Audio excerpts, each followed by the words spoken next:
তো বন্ধুরা আজকে হচ্ছে লাস্ট স্কুল সোনাজিয়ার, তাই রঙিন ড্রেস পরে যেতে বলেছে। দুজনেই সাজু গুজু করে সকালবেলা একটা বেরোলাম,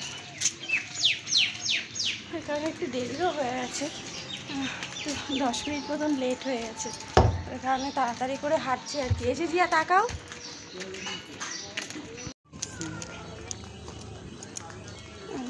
বেশি লেট হবে, অল্প করেছি। রঙিন ড্রেস পরে স্কুলে যেতে কেমন লাগছে? ভালো লাগছে। শোনা, তোর কেমন লাগছে রঙিন জামা পরে স্কুলে যেতে? হেভি লাগছে। আজকের থেকে পুজো শুরু হয়ে গেল, স্কুল মোটামুটি চলে এসছে, ঠিক আছে? তো চলো তোমরা দেখতে দেখো, সাথে থেকো।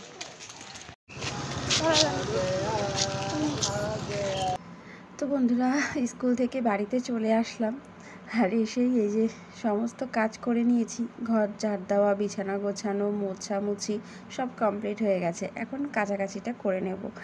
আর সপেরটা এই প্যাকেটটা এখন খুললাম, তো কুপনটাতে দেখি কি বেঁধেছে। সকাল সকাল আজকের লাকটা একটু দেখা যাক যে আজকে আমার দিনটা কেমন লাকি। তো সেমন ভালো কিছু বাঁধেনি, জাস্ট কসবাইট বেঁধেছে। তো আসলে কসবাইটটা কিন্তু বেশ ভালো, কারণ বাসন মাজতে কিন্তু আমাদের সেই প্রতিনিয়ত কসবাইটটাই লাগে। তো এই কারণে মোটামুটি ভালোই পেয়েছি আমার কাছে, কারণ বালতি দিয়ে কি করব, বালতি লাগে না সেমন, কিন্তু কসবাইটটা আমাদের সারাদিনই কিন্তু প্রয়োজন হয়।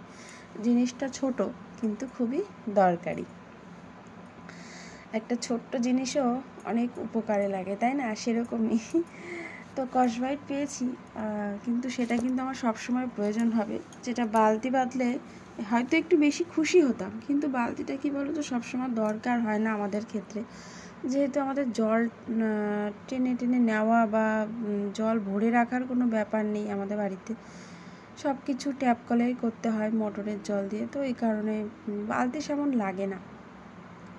আর আজকে স্কুল থেকে আসতে একটু দেরি হয়ে গেছে, যেহেতু আজকে শেষ স্কুল ছিল। তো বান্ধবীদের সাথে একটু দেখা করে আসতে গিয়ে বেশ অনেকটা দেরি হয়ে গেছে। তো ওই কারণে অন্যান্য কাজকর্ম আর তোমাদের সাথে শেয়ার করলাম না, বাড়ি এসে ঝটপট করে নিলাম। এখন এই স্কুল ড্রেসগুলোর সাথে একটু অন্যান্য জামা কাপড় কেচে নিচ্ছি, কারণ স্কুল ড্রেসটা বেশ লাগবে না অনেক দিন, সেই লক্ষ্মী পুজোর পরে গিয়ে লাগবে। তো ভাবলাম কাছাকাছি জমিয়ে রেখে লাভ নেই, আজকেই কেচে নিই। তো এই কারণেই এখন কাছাকাছিটা করে স্নান করে তারপরে আবার পুজোটা দেব, তারপরে আবার টিফিন করব। তো ওদেরকে আর আনতে যাওয়ার আমার সময় হবে না, তো এই কারণে হাজব্যান্ডই নিয়ে আসবে। আর আজকে পড়াশোনা তো কিছু হবে না, জাস্ট আনন্দ। তো চলো বন্ধুরা, আমি স্নান করে ফিরে আসছি।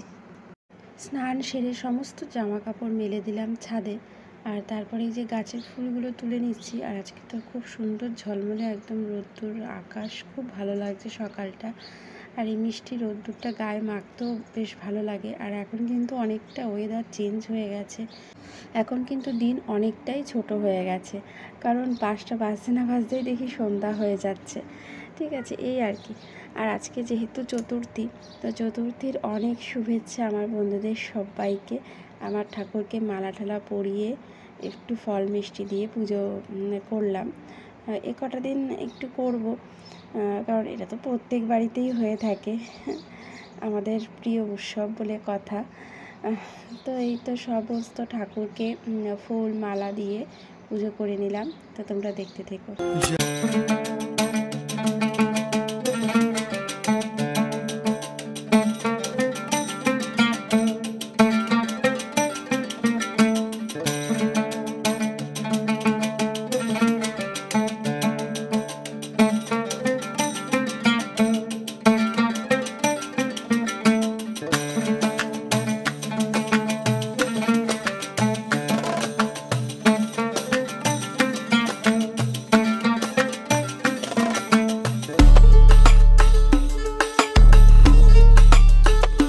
পুজো করা কমপ্লিট হয়ে গেছে, আর তারপরেই আমি চলে আসলাম আমার আসল গন্তব্যস্থলে, ঠিক আছে? মানে রান্নাঘরে। তো রান্নাঘরে এসে এই যে ভাজাটা করছি, সবজিটা কেটে নিলাম, নিয়ে তারপরে বসিয়ে দিলাম। আর এখানে কালো জিরে ফোড়ন দিয়েছি, পেঁয়াজ দিয়েছি, কাঁচা লঙ্কা দিয়েছি, গাজর, আলু, বরবটি সব কিছু একসাথে একটু ভাজা করে নিচ্ছি। এই ভাজাটা দিয়ে রুটি খেতে কিন্তু বেশ ভালো লাগে। তো এই ভাজাটা করছি। আর দুধ আছে ফ্রিজে, তো সাথে একটু করে দুধ দেব। সোনার দুধ খেতে চায় না, হাজব্যান্ডকে আর জিয়াকে দেব, সাথে একটু ভাজাও দেব। ঠিক আছে, আর ভাজাটা মোটামুটি হয়ে গেছে, ভাজাটা নামিয়ে নেব। আর আমার আটাটাও মাখা হয়ে গেছে, আটাটা মেখে নিয়েছি। তো রুটি করে নেব এখন। ভাজাটা হয়ে গেছে। আর আমার হাজব্যান্ড অনেকক্ষণ আগেই চলে গেছে সোনা জিয়াকে আনতে, তো এক্ষুনি চলে আসবে। তো আসলে পরেই খেতে দিয়ে দেবো। আর এই যে দেখো, আমি ভাজাটা নামিয়ে রেখে রুটিটা কিন্তু ভাজতে শুরু করে দিয়েছি, এখানে ভাজা হচ্ছে। ঠিক আছে, তো চলো রুটিটা ভেজে নিয়ে ওরাও চলে আসবে, ওদেরকেও খেতে টেতে দেবো। তো তোমাদের সাথে আবার পরে দেখা হবে। তো বন্ধুরা, এখন বাজে 11টা 20। আর এই যে দেখো, আমি সকালে টিফিন খেয়ে সোনা জিয়া খুব বায়না, মা আমাকে মেহেন্দি পরিয়ে দাও, মেহেন্দি পরিয়ে দাও। তো মেহেন্দি পরিয়ে দিলাম। আর এটা জানো তো, চায়না মেহেন্দি। চায়না মেহেন্দি না তাড়াতাড়ি করে শুকিয়ে যায়, তো ওই কারণে শুকিয়ে গেছে, যদিও এখনও খোসাটা ওঠায়নি, খুব তাড়াতাড়ি শুকিয়ে গেছে। আর সোনাকে পরিয়ে দিলাম, এবারে জিয়াকে পরাচ্ছি। তো বায়না, পুজো তো চলেই আসলো, মা মেহেন্দি পরিয়ে দাও, মা মেহেন্দি পরিয়ে দাও। স্কুল থেকে এসে বায়না, আমি বলছি আমি রান্না ঠান্না করে নিই তারপরে পরিয়ে দেবো, না আগে পরিয়ে দিতে হবে। তো ওই কারণে বসে পড়লাম মেহেন্দি পরাতে। সোনার পরানো কমপ্লিট হয়ে গেছে, আর জিয়াকে এখন পরিয়ে নিচ্ছি। আর বাচ্চাদের আনন্দটাই কিন্তু বেশি। আর আমরাও ছোটোবেলায় অনেক পড়েছি, বিয়ের আগেও পড়েছি, কিন্তু বিয়ের পরে সেমনভাবে আর মানে পড়া হয় না, ওই একটু অর্ধেক একটুখানি পড়া হয়। কারণ এই এত জল ঘাটাঘাটি করা হয়, সারাদিনের কাজকর্ম, রান্নাবান্না তো থাকেই, পুজো বলে তো আর রান্নাঘরের ছুটি নেই। তো ওই কারণে মানে পড়লেও সেই তাড়াতাড়ি করে উঠে যায়, তো ওই কারণে একটু কমই পড়ি, এখন আর সেমনভাবে পড়ি না। সোনা জিয়া ওরা এখন বাচ্চা, এখন ওদের মানে ওদের আনন্দটাই এখন আমার কাছে বেশি, তো ওই কারণে ওদেরকেই হাত ভরে ভরে সব পরিয়ে দিচ্ছি। সোনা জিয়ার ডিজাইনগুলো কেমন হয়েছে মোটামুটি জানিও, আর আমি মোটামুটি যেটুখানি পারি ওদের হয়েই যায়। আর আমার জায়ের মেয়েটাও আসবে, ওকে আবার পড়াতে হবে, তো ওকে ও মনে হয় সন্ধ্যাবেলা আসবে। ঠিক আছে, তো এই আর কি। আর তখন একটু আমিও পড়ে নেব। আর চায়না মেহেন্দি তো খুব তাড়াতাড়ি শুকিয়ে যায়। তো বন্ধুরা চলো, ওদেরকে মেহেন্দিটা পরিয়ে নিই। আর মেহেন্দি পরাতে তো প্রচুর সময় লাগে, তো ওদেরকে পরিয়ে তারপরে যাব রান্নাঘরে, রান্নাবান্নাও করতে রয়েছে। তো চলো তোমরা দেখতে দেখো, সাথে দেখো। তো বন্ধুরা, এখানে দেখো রান্না আমি বসিয়ে দিয়েছি। আর রোববার দিন যে কাতলা মাছটা এনেছিল তারই কয়েকটা পিস ছিল, তো আজকে ওই কারণে আর মাছ আনিনি, আজকে এই মাছটাই করে ফেলছি। কারণ গোটা মাছ এনেছিল, তো সেদিনকে হাফটা করেছিলাম আর হাফটা ফ্রিজে ছিল, তো সেটাই এখন এই যে ভেজে নিলাম। আর তারপরে আলু ভেজে মশলা কষিয়ে নিচ্ছি। আর এখানে মাছটা ভাজা হয়ে গেছে। আর তারপরে শাপলাটা কাটছিলাম, মাছ ভাজাটা বসিয়ে দিয়ে শাপলাটা কাটছিলাম। আর এখানে ভাত হয়ে গেছে। শাপলা ছাড়াতে একটু সময় লাগে, তো একদিকে ভাত হচ্ছিল, একদিকে মাছ ভাজা হচ্ছিল, আর একদিকে আমি শাপলা বেছে নিলাম, কেটে নিলাম। আর এখন এই যে মশলা কষানো হয়ে গেছে, জল দিয়ে দেবো, আলু দিয়ে মাছের ঝোল হবে, আর হবে শাপলা ভাজা।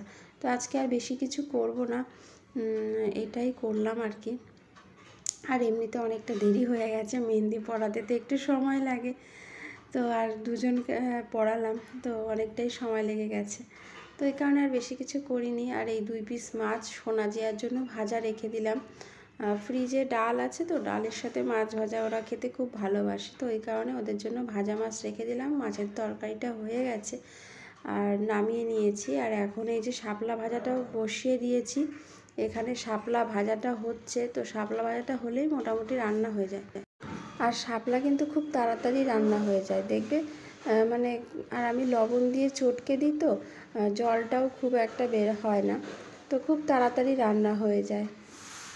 আর সর্ষে ফোড়ন দিই আমি শাপলাতে সর্ষে আর লবণ, হলুদ, কাঁচা লঙ্কা এটা দিয়েই করি। তো শাপলা ভাজাটাও হয়ে গেছে। আর তোমাদেরকে তো মাছের ঝোল আগেই দেখিয়ে দিয়েছি, আর ডালটা যখন খাবো বের করে নেবো। আর এই যে দেখো, জিয়ার মেহেন্দিটা ধুয়ে ফেলেছে, ডিজাইনটা খুব সুন্দরই হয়েছে। আর আমি একটুখানি পরেছিলাম সকালবেলাতে, মানে খাওয়া দাওয়া করে সোনাকে যখন পরাছিলাম তখন আমি একটুখানি পরেছিলাম হাতে। জিয়ার কালারটা খুব সুন্দর লাগছে, ডিজাইনটাও বেশ ভালো হয়েছে, বেশ ভালো লাগছে দেখতে। আর এই বাঁ হাতের তালুতে পরিয়েছি, ডান হাতের তালুতে আর পরাইনি। তাই রাখতে চায় না। ঠিক আছে, আর এখন এই যে আমি রান্নাঘরটা পরিষ্কার করে নিচ্ছি।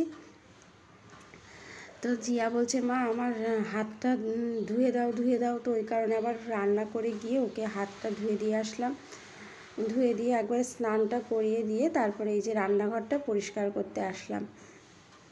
এখন এই যে রান্নাঘরটা পরিষ্কার করে নিচ্ছি আর তারপরে বাসনটা মেজে নেব। তো আজকে তো খুব বেশি বাসন বের হয়নি, কারণ বেশি কিছু করিনি রান্না। বাসনটা মেজে নিয়ে তারপরে ছাদে যাব জামা কাপড়গুলো আনতে, কারণ সেই সকালবেলা মেলে দিয়ে এসেছি, তো এতক্ষণে শুকিয়ে গেছে, কিন্তু আনতে যাওয়ার আর সময় হয়নি। তো ভাবছি বাসনটা মেজে রেখে তারপরে ছাদে যাব জামা কাপড়গুলো নিয়ে আসতে। আর শাপলা ছাড়িয়েছি, তো সেই শাপলার খোসা টোসাগুলো এখন এই পরিষ্কার করে নিচ্ছি। রান্নাঘর মানে উপরটা তো মোটামুটি পরিষ্কারই হয়ে গেছে, বাসন মাজা গ্যাস মোছা সব কমপ্লিট হয়ে গেছে। এখন এই রান্নাঘরের নিচের ফ্লোরটা একটুখানি পরিষ্কার করে মুছে নেব, তাহলেই রান্নাঘরটা পরিষ্কার হয়ে যায়। সকালে যদিও একবার মুছেছি, কারণ রান্নাঘরে রান্নার ওই সবজি কাটাকাটি হয়, তো এই কারণে একটু নোংরা হয়ে যায়। আর রান্না ঠান্না করি, জল পড়ে, বাসন মাজা হলো, তো এই কারণে রান্নাঘরটা একটু মুছে নেব, তাহলে পরিষ্কার থাকবে আর কি। কাজের শেষ থাকে না, মানে এটার পর ওটা তোমাকে করতে হবে সংসারে, মানে সেটা গোছানোই থাকে। আর কাজকর্ম এমনই একটা জিনিস, তুমি আলসেমি করে যদি রেখে দাও তাহলে সেটা পড়েই থাকবে, আর তুমি যদি আলসেমিটা না করে যদি করে নাও তাহলেই সেটা করা হয়ে যাবে। তো এই কারণে রান্নাঘরটা একবারে কমপ্লিট করে তারপরে ঘরে যাব, না হলে আর পরে ইচ্ছা করে না করতে, এই আর কি। তো তারপরে ছাদ থেকে জামা কাপড়টা তুলে নিয়ে চলে এসেছি, আর ভাঁজ করিনি, ওখানে রেখে দিয়েছি। তারপরে ভাবলাম বসবো না, বসলে আর ইচ্ছে করবে না কোনো কাজ করতে, তো এই কারণে ভাবলাম মশলাটা করে ফেলি। তো এই কারণে মশলাটা এখানে নিয়ে নিচ্ছি। এখানে হচ্ছে জিরে, ধনে, তেজপাতা সব কিছু একসাথে আর কি মানে ভেজে তারপরে গুঁড়ো করে কৌটো করে রেখে দেবো। আর এটা আমার শাশুড়ি মা মানে থেকে শিখেছি আর কি। শাশুড়ি মাকে দেখতাম এইভাবে মশলা ভেজে গুঁড়ো করে রেখে দেয় কৌটো করে, আর রান্নার সময় আর কোনো ঝামেলা থাকে না। আমার মা আবার কী করতো, যখনকার মশলা তখনকার বেটে শিলে বেটে রান্না করতো, তো ওই কারণে ওটা করতো। আর আমার শাশুড়ি মা আবার এরকমভাবে ভেজে তারপরে এরকম গুঁড়ো করে কৌটো করে রেখে দেয়, বেশ অনেক দিন কিন্তু হয়ে যায়। আর দেখো আমিও মিক্সিতে গুঁড়ো করে নিলাম, তো সবটা তোমাদের সাথে শেয়ার করিনি, এক কৌটো মতন হয়েছে, বেশ অনেক দিন কিন্তু আমার হয়ে যাবে। তো যাই হোক মশলাটাও করে নিলাম, আর এখন গিয়ে একটুখানি বসবো, খাওয়া দাওয়া করবো, তোমাদের সাথে পরে দেখা হবে। গুড ইভিনিং বন্ধুরা। তো চলে আসলাম ছাদে বিকালবেলা, আর এই যে সোনা জিয়া দুজনেই ঘুম থেকে উঠে চলে এসেছে। আর দেখো না ছাদের মধ্যে এই গাছটাতে প্রথম ফুল ফুটেছে আজকে, তো ওই কারণে আজকে যেহেতু প্রথম ফুটেছে, তো একটু ছোট রয়েছে, কালকে আবার পাপড়িগুলো অনেকটা বড় হয়ে যাবে। আর এগুলো হলো তারা ফুল, খুব ভালো লাগে দেখতে। আমি তো এই নামেই জানি, আর জানি না অন্য নাম আছে কি না, তো আমি এই নামেই জানি। খুব সুন্দর লাগে দেখতে এই তারা ফুলগুলো, আর কালারটাও খুব মিষ্টি। তো এখন আমি ছাদে এসেছি গাছগুলোতে জল দিতে, কারণ এখন তো প্রচণ্ড রোদ্দুর হচ্ছে, তো গাছগুলোতে জল না দিলে গাছগুলো ভালো থাকবে না, তো ওই কারণে গাছগুলোতে জল দিতে এসছে। আর সোনা জিয়া এসছে, ওদেরও ঘুম তাড়াতাড়ি হয়ে গেছে, ঘুম থেকে উঠে পড়েছে, উঠেই বলছে চলো মা ছাদে চলো, তো দুজনেই এসছে। আর এখন এই গাছগুলোতে জল দিয়ে তারপরে নিচে যাব। আর জামা কাপড় তো আমি আগেই তুলে নিয়ে গেছিলাম, কারণ সেই মানে সকালবেলা মেলেছি, আর বিকাল পর্যন্ত তো রাখাই যাবে না, যা রোদ্দুর উঠছে এখন, তাহলে সব জামা কাপড়ের রং নষ্ট হয়ে যাবে। যাই হোক এখন গাছগুলোতে জল দিয়ে নিচ্ছি, আর এটা আমার প্রতিদিনকার ডিউটি। সকালবেলাটা হাজবেন্ডই দিয়ে দেয়, আর আমার যে ছাদে কতবার আসা হয় মানে তা বলে আর লাভ নেই, কারণ মানে দিনের মধ্যে 2-3 বার আসা হয়। যেদিনকে বৃষ্টিতে হয় সেদিনকে হয়তো এই গাছে জল দেওয়াটা থাকে না, এছাড়া প্রত্যেক দিনই 2-3 বার করে আসা হয়। ঠিক আছে, তো চলো দেখতে ভালো লাগছে, এখন নিচে যাই। আজকে সন্ধ্যাবেলায় কি খাবো করতে সকালবেলা মনে হয়েছিল, তাহলে ছোলা মাখাই করবো খানে সন্ধ্যাবেলা, তাই জন্য সকালবেলাতেই ছোলা মটর সব ভিজিয়ে রেখেছিলাম। তো এখানে শসা, পেঁয়াজ, কাঁচা লঙ্কা, টমেটো সব কেটে নিয়েছি, কিন্তু ঘরে জানো তো ধনে পাতাটা ছিল না, তো এই কারণে ধনে পাতাটা দিলে একটু বেশি ভালো লাগতো। আলু আর ছোলা মটরটা সেদ্ধ করে নিয়েছি, আর লবণ আর একটু ভাজা মশলা দিয়ে দিলাম। আজকে মানে ভাজা মশলা করেছিলাম সেটাই দিয়েছি। আর এখানে একটু তেঁতুল গোলা দিয়ে দিচ্ছি যাতে একটু টক টক হয়, টক টক হলে না খুব ভালো লাগে খেতে। আলুটা একটু মিষ্টি মিষ্টি, মটরগুলো একটু মিষ্টি মিষ্টি, আর তেঁতুলের টকটা বেশ ভালো লাগে খেতে। তো যাই হোক, আমি হাত দিয়েই মাখছি, কারণ আমার আবার হাত দিয়ে ঠিক না মাখলে ভালো লাগে না। লাস্টে একটু চামচ দিয়ে নেড়ে চেড়ে নিচ্ছি আর কি। হাত দিয়ে প্রথমে আমি ভালো করে মেখে নিয়েছি কারণ আমার সব কিছু হাত দিয়েই আমি বেশি পছন্দ করি, চামচটা ঠিক আমার জন্য নয় তো যাই হোক, আর এই যে জিয়াকে দিলাম, সোনাকে দিলাম, ওরাও খাচ্ছে আর আমিও খাবো, ঠিক আছে। তো এই তো, তোমরা কে কে ভালোবাসো এরকম ছোলা মাখা খেতে অবশ্যই কমেন্ট করে জানিও। আমার তো ভীষণ ভালো লাগে, সোনা জিয়াও ভালোবাসে। তো যাই হোক বন্ধুরা, চলো আজকের ভিডিওটা এই পর্যন্ত। সবাই ভালো থেকো, সুস্থ থেকো, দেখা হবে নতুন একটা ভিডিওর সাথে। টাটা।